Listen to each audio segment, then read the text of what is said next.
I want to talk about the heartbreaking news that 215 children were found buried at the former Kamloops residential school. 215 children. Think of their loving families that they were ripped away from. Think of the communities that never saw them again. Think of their hopes, their dreams, their potential, of all they would have accomplished, all they would have become. All of that was taken away. These were children who deserved to be happy. Most of all, they deserved to be safe. As a dad, I can't imagine what it would feel like to have my kids taken away from me. And as Prime Minister, I'm appalled by the shameful policy that stole Indigenous children from their communities. Later this afternoon, I'll be talking directly with Ministers Bennett, Miller, and Vandal, and with all ministers about the next and further things we need to do to support survivors and the community. We promised concrete action, and that's how we'll support survivors, families, and Indigenous peoples. 215 Indigenous kids were found in an unmarked mass grave. Anytime we think about unmarked mass graves, we think about a distant country where a genocide has happened. This is not a distant country. This is here in Canada. And the genocide was against Indigenous people. And it is a genocide that is ongoing.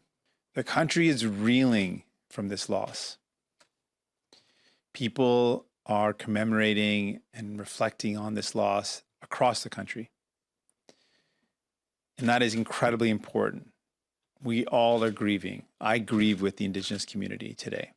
Canada grieves with Indigenous people. And the reality is, this is not a surprise. This is the reality of residential schools. I also wanted to ask you what your message is to the families who lost loved ones in residential schools, who, as a result of this sort of renewed spotlight on looking for these burial sites, finally have some hope that they might find closure. Do you have any message for those individuals?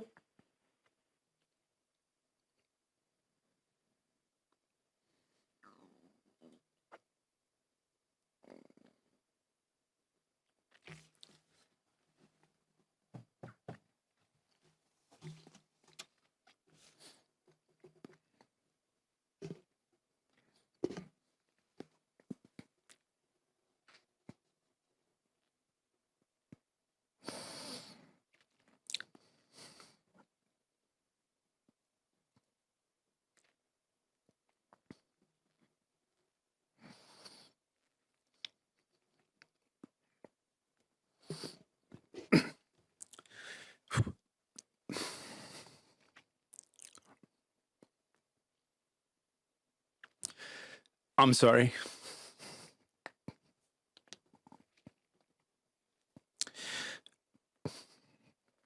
We're going to fight for justice for you. Reconciliation does not mean anything if there is no action to accompany those words. Well wishes and prayers only go so far.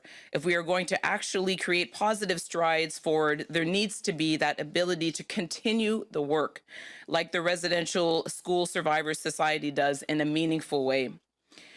So concretely, what can be done? We call, as we have called many times every year, for the fulfillment of the calls to action contained in the 2015 Truth and Reconciliation Report, for sustainable funding for Indigenous healing centers to address the harm caused by the residential school system.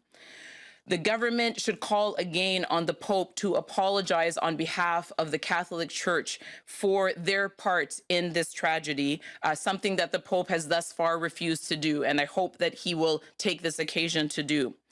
And finally, well, not finally, two last points. First, we need to recognize that the residential school system for Indigenous children has been replaced by the foster care system for Indigenous children. Over 52% of Indigenous children are in foster care, even though they represent only about 7% of the child population in Canada.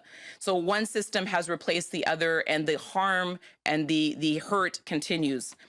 And then finally, this seems to me to be a perfect time for the Prime Minister and the government to say that they will stop fighting the Canada Human Rights Tribunal decision requiring the government to compensate the children and the families who were victims of Canada's discrimination, and also their instruction to ensure that non-status First Nations kids off reserve have access to Jordan's Principle.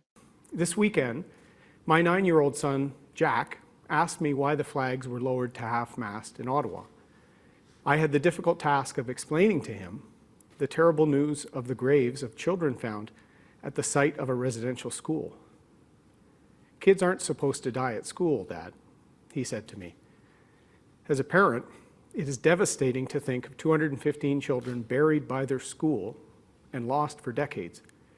It should also be a shocking reminder of our duty to heal the wounds from this horrific part of our history.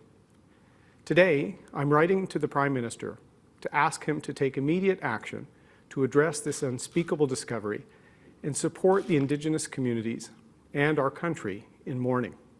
First, we ask the Prime Minister to accelerate the completion of the Truth and Reconciliation Commission's calls to actions number 71 to 76, dealing with missing children.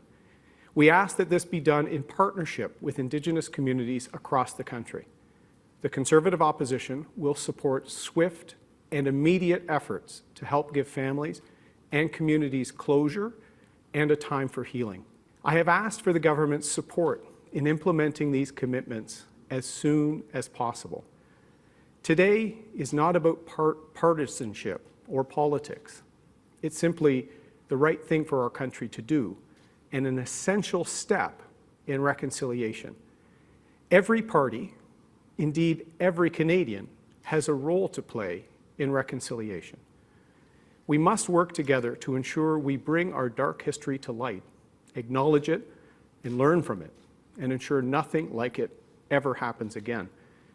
When I think of those 215 children, I think of the tremendous contributions they might have made had their futures not been stolen. The beautiful families they could have raised, the doctors, teachers, builders, innovators, knowledge keepers they could have become, the causes they would have championed.